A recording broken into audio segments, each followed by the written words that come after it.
कृष्णा, राधे राधे प्यारे भक्तों। तो आप लोग कैसे हो? कान्हा जी कृपा से अच्छे ही होंगे, स्वस्थ होंगे, अपने घर में मस्त होंगे।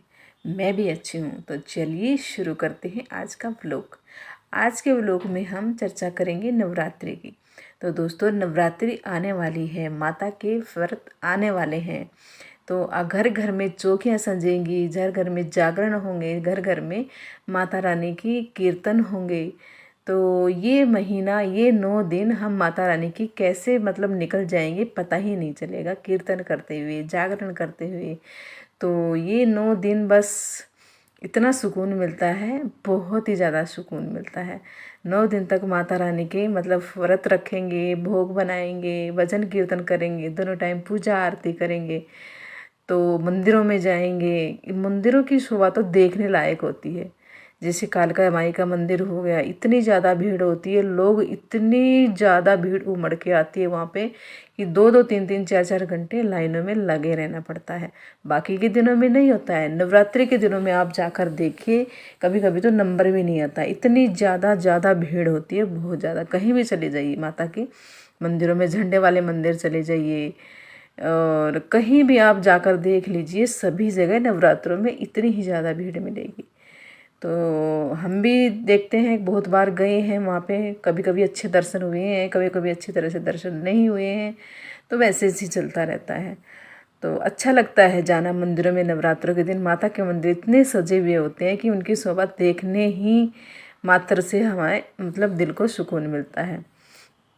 तो चलिए आज हम बात करेंगे कि नवरात्रि में हम अपने लड्डू गोपाल जी की सेवा कैसे करें।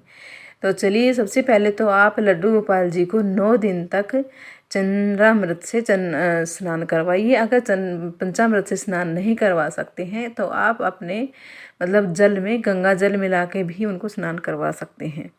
दूसरी बात, लड्डू गोपाल जी को अच्छी अच्छी पोशाकें पहनाइए, अलग अलग कलर के पहनाइए, अलग अलग दिन।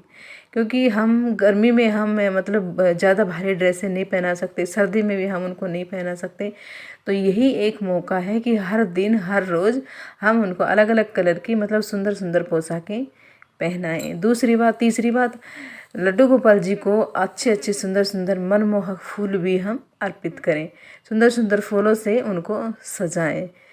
और चौथी बात, लोग बहुत से लोग सोचते हैं कि अगर हम फास्ट कर रहे हैं तो अपने लड्डू गोपाल जी को किस चीज़ का भोग लगाएं।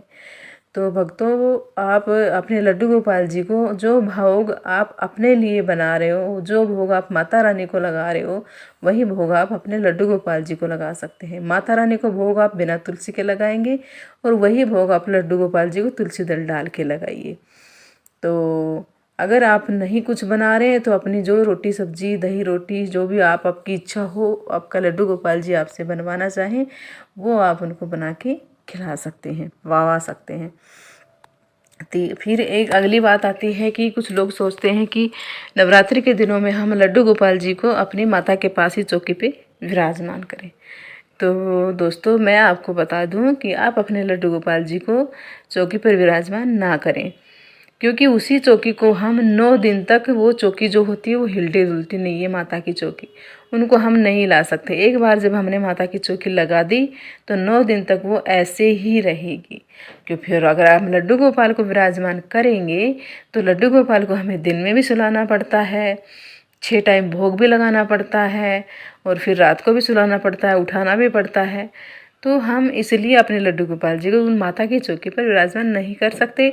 हाँ, उनके लिए आप अलग चौकी बनाइए, उस पर आप अपने लड्डू गोपाल जी को, बाल गोपाल जी को, अपने ठाकुर जी को विराजमान कर सकते हैं। फिर आप दोनों चौकी पर अच्छे अच्छे फूलों से उनकी सेवा कीजिए और अच्छे अच्छे सुंदर वस्त्र पोशाकें बनाइए, अच्छे अच्छे उनको भोग लगाइए। जो भी आपका दिल करे वो भोग आप अपने लड्डू गोपाल जी को लगा सकते हैं।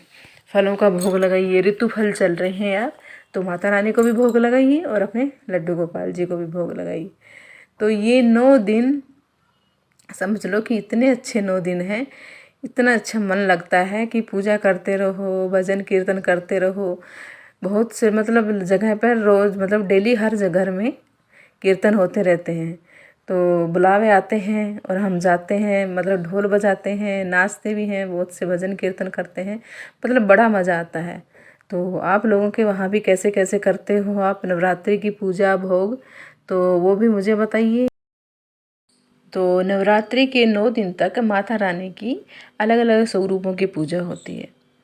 तो सबसे पहले तो पहला नवरात्र आता है, फिर दूसरा नवरात्र आता है माता के दूसरे रूप का आता है माता ब्रह्मचारिणी, और माता का तीसरा रूप है माता चंद्रघंटा।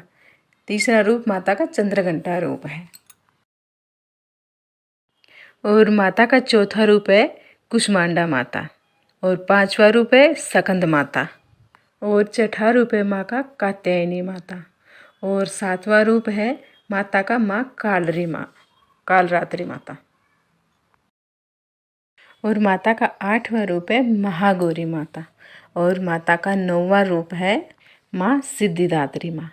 तो ऐसे हम 9 दिन तक माता के 9 स्वरूपों की सेवा करेंगे, पूजा करेंगे और अर्चना करेंगे, और ऐसे ही 9 दिन तक हम अपने लड्डू गोपाल जी की भी सेवा करेंगे।